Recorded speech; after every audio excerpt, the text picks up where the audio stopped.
This See people conference will now be connect. recorded. It's astonishing. After doing 11 of these over the last 11 weeks, or 22 of them over the last 11 weeks, this morning's one we forgot to press record on until we're about 3 minutes in. You'd think that these things we'd have worked it out by now, wouldn't you? You'd have thought, never mind. Next week, which will probably be the last of the weekly forums. It depends a little on how much, what happens over the next few days, but we're expecting that next week will be the last of these, this intense period before we drop to doing them maybe once a month. We're exploring using a completely different platform, which will make viewing the slides and extracting the information so much better. We did a little dummy of it a couple of days ago, and it was spectacular. So I'm hoping that we can make that work. Anyway, I think it is now time for us to start. So off we go. I hope you're all fit and safe and well.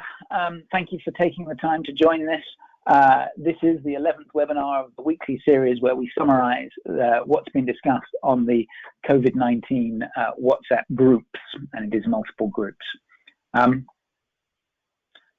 You can see here the numbers have grown again. Every week I think it must have settled, but it just keeps rising. We've attracted another sort of 20 or so people, and 3 extra countries. We've gone from 60 to 63 countries. So it's continuing to attract more interest. As you know, I like to start with an infographic, and this week's one is this graphic here, which is a summary of some of the things that are going on in SARS-CoV-2, the name of the virus which causes the COVID-19 disease, in wastewater. And you can see here it's a slightly complicated diagram, but it's sort of showing how the virus comes into sick people, gets caught in their feces, gets treated at the sewage works, and that you can then use that for epidemiological models, whilst at the same time monitoring the virus that actually is coming from the sick individual. So it's quite a nice little graphic. So the agenda for today is as follows. We're going to talk through some of the 4 subgroups and the things that have been being discussed there. Then the second part, I'm going to go into the highlights from the week, and I'll gallop through the 5 or 6 things there. And then we're going to spend 10 minutes or so at the end going the overviews of the last 3 months. In particular, I'd like to share with you my sort of 5 key takeaways that came from this. And we're going to finish with some of the things that maybe made us smile over the last 3 months. So, as you know, the main WhatsApp group is already at capacity, but we've got 4 subgroups, one on technology, one on SARS-CoV-2 in wastewater, one on comms, and one on WASH service affordability. We've also got 6 other groups which are growing nicely, but we haven't yet kicked them off. We're waiting until they get to a sort of critical mass on asset management, customer service, SDGs, digital and AI, chemical-free treatment, and non-revenue water. You are more than welcome to join all or none of those subgroups, but if you'd like to be put onto them, then please let either Megan or myself know. We'll add you to the database, and as soon as we get to a critical mass, those will start kicking into action. And of course, the plan is that on the weekly or to be monthly webinars going forward, we'll summarize that. We'll try and tease out the key gems of wisdom that come from each of those groups. So we start now by looking at the technology group over the last week. Here's a few things from it. You can see that basically we've listed out 4 technologies which were being shared. And I've done them as a bit of a taster, really, so that you get to see what sorts of things are being put there. So you've got Baltimore City piloting Emocha, which is an app which is used for providing staff's health and well-being. And we think it's the first time it's being used in utilities. The second technology is from Movus.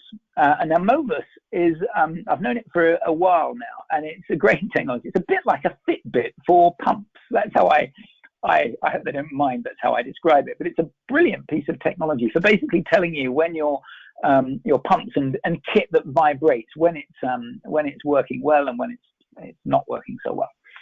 And then there's 2 technologies, one from Candu and one from Biobot Analytics, which are all around mapping the sewer network and trying to look at public health indicators and wastewater samples to try and get a sense of or more information around what's happening in our sewer networks with regards to the virus. So some great things there on technology, and like I say, it's a taster really of other things that are potentially of interest. We then come to the wastewater subgroup, and I will talk a bit more about this in the main part of the meeting. But there's really two burning questions. The first one is the same one that stood last week. So we've learned a huge amount on this wastewater monitoring. But there's still this nagging question of we don't know the dose response curve. We don't know how much RNA, if we see a particular concentration of RNA in the sewage, how that translates into a indication of the amount of sickness in the community. And that's being worked on. The second burning question, which came from Jenny at Qatar, in Qatar, was around studies detailing the viable virus from wastewater samples. And I'll talk a bit more about that later. But you can see there's a partial answer to that question of people gathering some of the information. The last thing to say on this slide is that actually our very own Jo Burgess, who's been very vocal on these WhatsApp groups, she's going to be the wastewater sub-theme editor on the Wastewater Science and Technology Journal that's got the special edition for COVID-19, which is brilliant from our perspective. It means we'll get to see a little bit more of the insights around what's being published, maybe before it gets published. This is another infographic that I thought was incredibly informative. If you look, you can see on the blue line, you've got time from 1978 to 2020. And then you'll see there's three red arrows pointing down, one for SARS, MERS, and COVID-19, the three most recent, highest profile pandemics. And what you see on the top of the graph, this blue line, is the in vitro studies that have been done. And underneath, you see the field studies. So you've got the laboratory stuff and the field studies. And you can see these obvious peaks where there's been a pandemic and then there's been a sort of peak of activity of papers being published.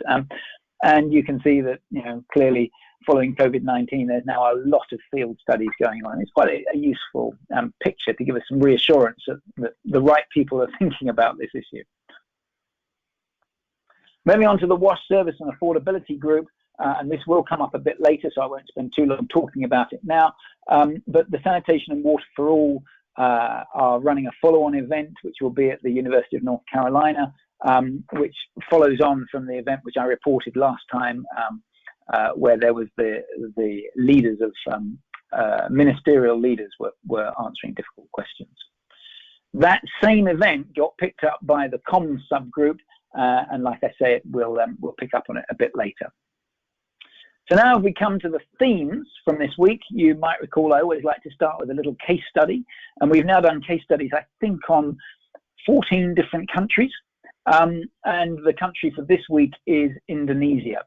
And I think there might be a little bit of good news here. I read this and thought, there's good news here in that the PAMSAMAS program in Indonesia is Indonesia's largest rural water program, and it's all designed to serve the underserved and low-income populations in Indonesia. And actually, the good news in this is that they've adapted to the COVID pandemic. And if you see those bullet points in the second half of this slide, you can see that they haven't let themselves be perturbed by the activities that have stopped many other businesses, and they found a way of moving forward. And I think it's a great uplifting story of how we don't necessarily need to put all our lives on hold, and we can carry on doing some good and important work. So now we come to the 4 or 5 things that have been picked up, the themes from the last week. So the first one is SARS-CoV-2 in wastewater, and you'll recall that having said for weeks that there is not a transmission risk inside of for this pandemic through sewage. Last week there was the first bit of suggestion that maybe because the viral load in the environment is now getting so high that actually that risk might be something we need to revisit. And over the last week there continues to be some heat around that. There is still no really hard evidence around it, but it is the evidence indicating towards it becoming an issue is growing. So you can see there's this patient in China where they've actually found confirmation of the infective virus in their feces, affirming the potential for a fecal oral transmission route, or maybe a fecal respiratory transmission route if it can be aerosolized. which is creating a bit of a concern that we need to keep close tabs on. And we'll keep you reporting back on that as that situation evolves, obviously. I have to stress before anyone runs off with that, at the moment we are still sort of saying, all the usual barriers stand. There is no transmission risk associated with sewage, and that all of the usual PPE procedures that people exercise when they're with raw sewage should be more than adequate to protect staff and the public. We then came to this issue shared by Ricardo from Mexico around the pressures that developing country utilities are facing. And there's actually, whilst this is specifically around developing country utilities, I think there's a lot of themes here that get carried into developed country utilities as well. And the theme here is that basically the distress that's being put, in particular due to cutting of revenues onto utilities, is putting at risk many of the broad advances that people have seen in healthcare and the provision of water and wastewater services. And you can see highlighted in orange here, we're putting at risk, jeopardizing the hopes that we had at the beginning of the millennium and the beginning of this last decade of how we were going to move forward with lots of public health issues. And we're taking lots of backward steps because of the pandemic, and because many of the utilities who are responsible for driving forward these changes now find themselves with their hands tied behind their backs with regards to their sort of financial situation. Now, it is worth noting that certain organizations like the World Bank and USAID, UASB, the Inter-American Development Bank, are stepping up. And World Bank here, you can see they've pledged 160 billion in grants and loans over the next 15 months to 73 countries around the world. So there are people stepping up to put things through. Now, this feeds on to some of the ministerial dialogue that I shared last week. You might recall I said that there'd been this collection of half a dozen or so water ministers, mostly from Africa, I think they were, who were basically asked two questions. What in the short term would you do to make sure that your water services and sanitation services will continue to be provided? And then a much spikier question of what in the short term would you do to ensure that there is financial viability of those same institutions? And it was incredibly reassuring to see that those ministers were advising that the provision of free water to everybody probably isn't the right answer, and actually utilities need to be thinking through social tariffs and making sure that they are supporting the poorest people in society and not letting those who can afford to pay and should be paying off the hook. Because if we're too generous to that proportion of the population, utilities won't survive. And there's a follow-on forum coming up here. This forum's in particular going to explore the tension between consumer protection and the need to ensure everyone can access and afford water, and also, as I've just explained, looking at the imperative to keep utilities financially stable and solvent. And this is a problem which I think we first spotted sort of 6 weeks or so ago, and every week we're seeing the number of utilities who find themselves getting closer to the edge of solvency or insolvency rather. It's a serious problem to worry about.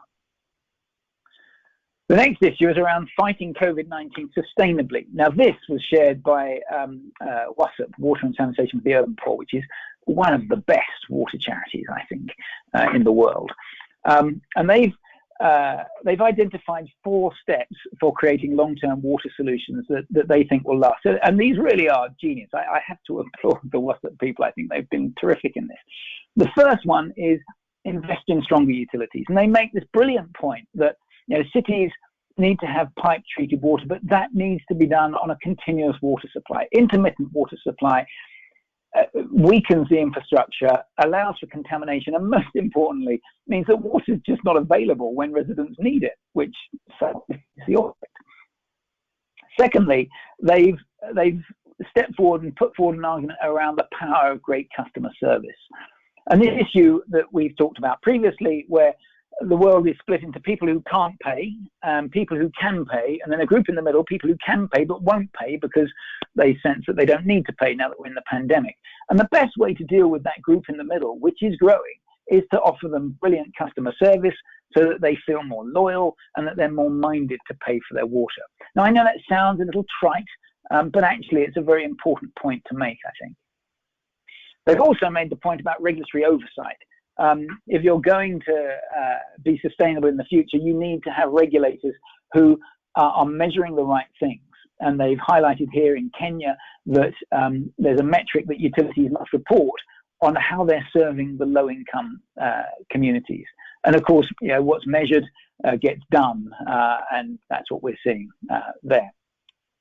And then finally, they make the point about strengthening the collaboration between communities and utilities. And it's really about trying to make sure that there isn't a them and us created. That utilities feel a love and ownership of their local utilities. And there's quite a lot of work that could be done there, which would help. So, I think I've just clicked on the link, which is going to be annoying. I think I may be about to jump. Oh, no, we're okay. Now we come to the new normal. I've got another screen. I accidentally clicked on the link in the slide, and my computer's gone into overdrive as it tries to link me to it. How are things going to change in a post-COVID world? And there are 4 things that we've teased out here. Now, a lot of this has come from a number of individuals, but in particular, Peter Williams, who was the ex-head of water at IBM. And the first point he made was work and settlement patterns. We're going to see more people working from home, and that's going to change the water demand. And that means existing systems which were designed for different setups are going to become obsolete and stressed. And some systems, such as those in Detroit, are probably going to have to be managing a shrinkage demand rather than an increase in water use. This also has a knock-on effect for not just on how we manage our water resources, but it's going to have an effect on contamination and pollution. So they're going to be much more spread out as people are working more from home and we have a different sort of way of working.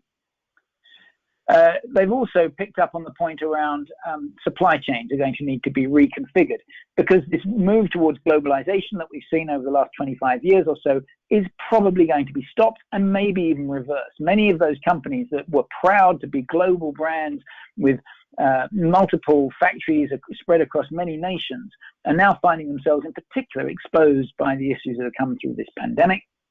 And so we might see a retrenching back of those. And there's a great example here. Imagine Intel, the impact of Intel repatriated their chip production to all their existing plants in Arizona and Israel. And what would that do for the water resources in those particular areas? So you can see those sorts of stresses are likely to come into play. Another way of looking at it would be around food supply. In the Middle East, lots of food is shipped in, and the water balance with those. If that shipment of food changes to being in a different way and less globalized, what will that mean for water resources? There's also fairly obviously a skills shortage. The water sector has had challenges with skill shortages for years, and this grey tsunami of water company people leaving is only going to get worse as there's more lockdowns and more sickness. And what this probably means is there'll be a growing interest in skills augmentation and digitization and people moving to automation in some form. And then we come to the business models. This recurring theme of how a water company is going to cope if they've got to supply less water or the same level of water that they are doing now on a fixed asset base with having suffered with less income. We're going to find water becomes much more expensive per unit, probably, and we might see business models evolving where people utilities being incentivized to conserve their water as much as they are to make their money from selling water.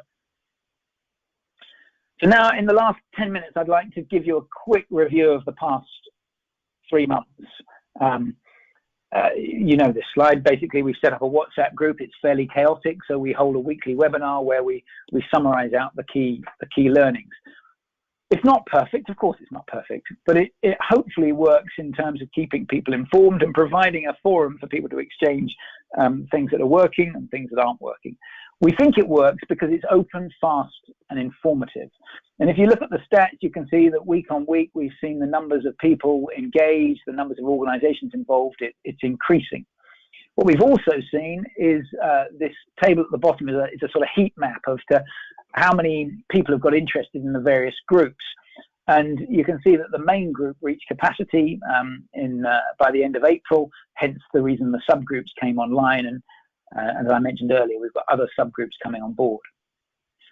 What did we do? Well, we've run the WhatsApp groups, we've done the weekly seminars, we've showcased key documents such as the Wastewater board paper and the White House WHO letter.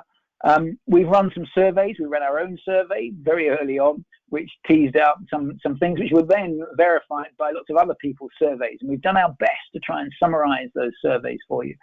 We've done lots of case studies of different countries, and we've held some interviews with key individuals that we thought have had a story to share.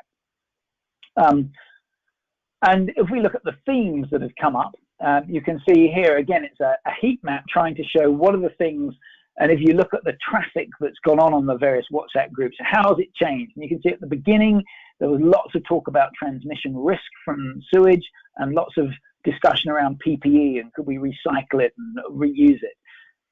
In mid-April, we got quite heated into working out how is water usage changing, the water use profile. How's it shifting in the day? What's the difference between domestic and industrial usage?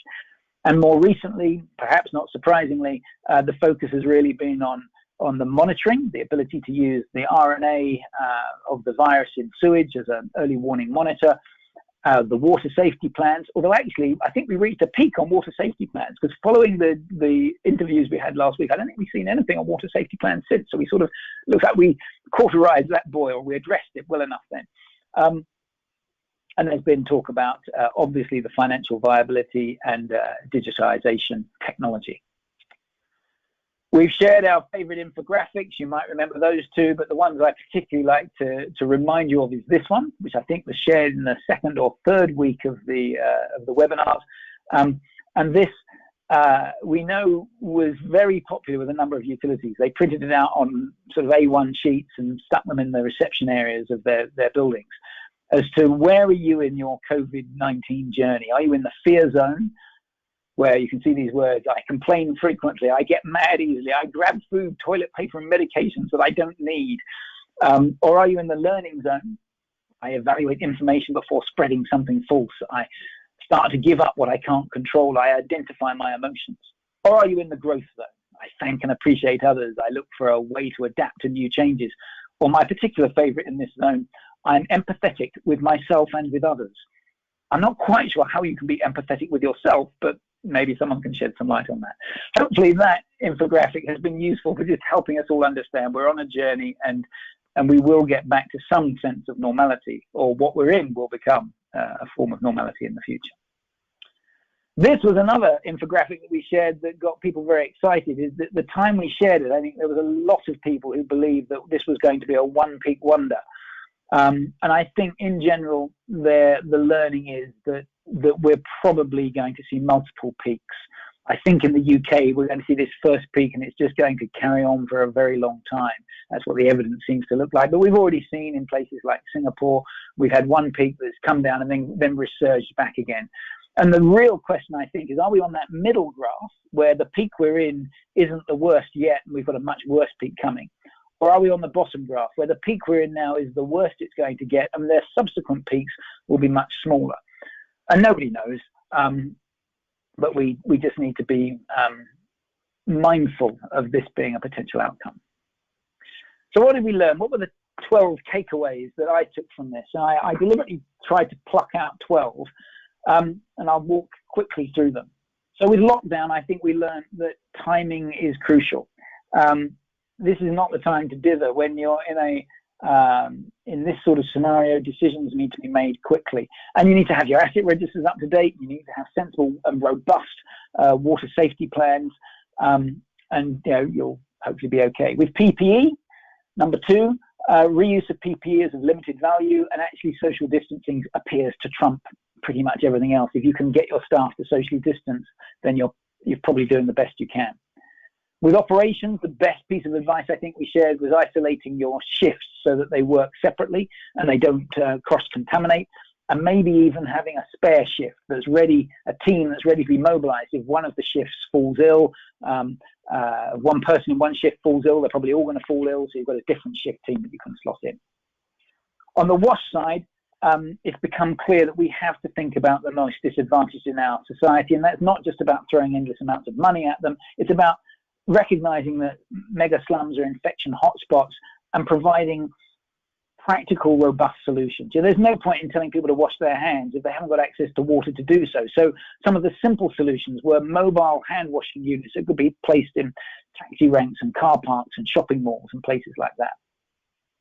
It's also become clear that technology is going to be significant. The impact of technology on the world as we move into the new normal is going to be significant, in particular about building resilience around business intelligence, taking data and learning from that some of the things that we could do without necessarily requiring manning.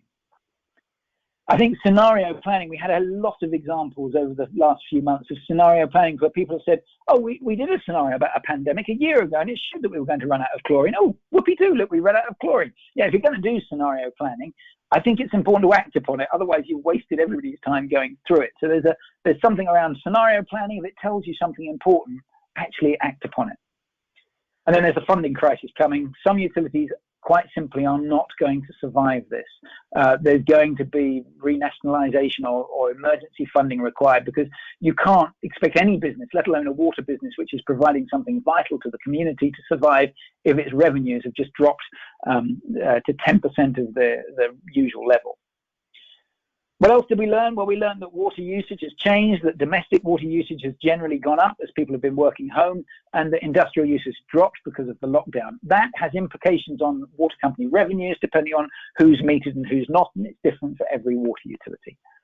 We've learned that you've got to support the customer and preserve our social duty to supply water, but we need to target those that are most in need, social tariffs. We've learned that politics matter, whether you're in Poland, Canada, UK, Sweden, Brazil, Mexico, or North America, or any of the other countries where there is a dynamic political situation that is impacting how lockdown's happening. We've also learned that communications matter, and you've got to have a clear, consistent message. And then finally, on the SARS-CoV-2 and wastewater, we've learned some amazing things. So we learned, first of all, that transmission is low. Then we learned that the inactive RNA can be traced in the sewage. Then we learned that you can trace it within 3 days. Then we learned that actually it's not just the people who are highly infective, it's even those who are asymptomatic will produce that RNA. We learned that you can measure for that. You can take a composite sample and produce data within 24 hours, which, bearing in mind the RNA is being released probably 2 weeks before or 10 days before someone falls ill, that gives us a beautiful window of being able to do something. What we haven't got, as I mentioned earlier, was the dose, the viral load and dose response. We need to get that bit pinned down, but we're on a good track. We've learned a lot in the last 3 months around that. We've also learned that the water industry is collaborating like never before, and this graphic I shared last week from KWR shows the institutes that are working on the SARS-CoV-2 virus. Where are we going next? Well, as I mentioned last week, we're going to morph this into something called the Water Action Platform, and that's because it's going to be broader than just COVID-19. We've got these new groups coming up and that will cover different things. There will still clearly be a COVID-19 theme to it, but we're going to create these new groups. There'll be a different website, but most of this will continue as it is. If you want to be on a group, you can be. If you want to be on the monthly webinars, they'll be monthly rather than weekly. We'll do our best to share with you the highlights that have come from those. It's free for everybody because we've got these wonderful organizations who step forward and have kindly offered to provide some sponsorship that enables this platform to be available for everybody. It's all about collaboration and open sharing, which I think is wonderful. The new normal, well, clearly we can't predict when the next pandemic is coming. What we need are organizations that are flexible and adaptable are the ones which are going to survive and thrive. And whilst you can do lots of things infrastructure-wise to make sure that your business is flexible, this is a cultural issue more than anything else. You've got to ask yourself, is my organization culturally able to flex to changing circumstances? How did we do? Examine yourself as to how you did during this pandemic and what learnings could you take from that? Because I think we're into quite a dynamic world where if you can't predict what's coming, well, don't worry about it. Just be ready to adapt to it and flex with it. And then finally, a few things that made us smile. First of all, there was this graphic, which was shared about a month ago. And you might recall it was shared with, what are we all worrying about here? In a month's time, it's all over. And I think most people were fairly derisive about it. And here we are a month later, and we have definitely not followed that red line. There was then this graphic, which was shared from our friends in the Middle East, where if you can't read the Arabic, we've translated it to English there, basically showing that when people work from home, they become much more innovative. And so hopefully, if you've been in lockdown, hopefully you're able to look back and discover that you just invented something. You wrote a novel, you composed a song, did something inventive and magical. We also learned that Germans live up to their stereotype of being incredibly precise. When we were doing the surveys around how was water use going, everyone came back saying, well, our peak in water demand has shifted from 8 to 9 in the morning to 10 to 11 in the morning. Or sorry, 7 to 8 in the morning to 9 to 10. Apart from the Germans, who came back and said, no. We've moved from 7:10 to 9:40. Precisely, very precise of them, which I think made a few of us smile. And then, of course, we had the story from MIT and Harvard about their work that they're doing on developing sensors which can detect viruses. So a face mask that when someone sneezes will glow a fluorescent color to indicate that they're not very well. And I still can't get this image of people on a crowded underground train and someone sneezes and their mask turns orange and what happens next. It's one of those dun dun dun, what will happen next moments. And then finally, my favorite graph of all of the last 3 months is this one. It's this graphic here, which was shared by our friends in Spain, where they've got water meters that measure water usage every 6 minutes, I think it is. And you can see they spotted this 10% drop in water usage at about 8 o'clock on a Thursday evening. And we wondered what it was caused by. And of course, it was caused by the fact that most of the Italian population were out on the streets, clapping and cheering and singing in thanks of their health service. And a lovely sort of makes you want to smile moment because it's a nice little human element there. So where do we go next? Well, as I say, next week will be probably the last of this series of weekly webinars. I will send the invite out along with these slides in a few minutes' time. We're going to try a different platform next week, which I think you'll hopefully find it much more informative. It's a different way of doing things. We're being a bit bold and a bit innovative, so work with us, please. And then also I appeal to you that if you want to be on any of these subgroups as we move to this water action platform approach, there's a list of the groups there: asset management, customer service, sustainable development goals, leakage, chemical-free treatment, or digital, on top of the existing 4 groups. I hope you found that useful. Please keep safe. I'll just check to see whether there's any questions. Check we haven't missed anything. For some reason, it's not letting me get there. Oh, no, we have got there. My computer's not letting me get to highlight the questions. It appeared and then disappeared again. Oh, now it's come back. Brilliant. I thank you all for your inputs. Please keep safe. We love you and hope to see you again in a week's time. Thank you. Thanks, Piers. Thanks, Piers. Thanks, Piers. Thank you.